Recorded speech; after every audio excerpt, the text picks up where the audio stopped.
In this guide, I'm going to be showing you how to fix the Roblox Moments tab not showing on iPhone. This is Miguel from Just Pause, and before we get into this guide, make sure to like the video and subscribe to the channel with all notifications on for more content like this. It really does help out the channel and we'd greatly appreciate it. If you have any questions, just ask them down in the comment section below. I'm going to be doing my best to reply to every single comment down there. First, go ahead and open the App Store, then search for Roblox. Once you do, tap Update if there's one available next to the app.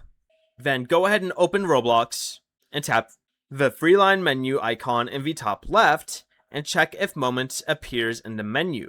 If it still isn't there, go ahead and fully close Roblox and then reopen it.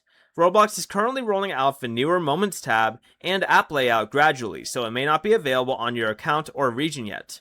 Also, Roblox Moments is currently limited to eligible accounts and is not available to every age-based account. If Roblox is fully updated and Moments still doesn't appear, there isn't a setting you can use to manually enable it, unfortunately. Before you leave, remember to like the video and subscribe to the channel with all notifications on for more content like this. It really does help out the channel and we'd greatly appreciate it. And if you did have any questions, just ask them down in the comment section below. I'm going to be doing my best to reply to every single comment down there. Peace.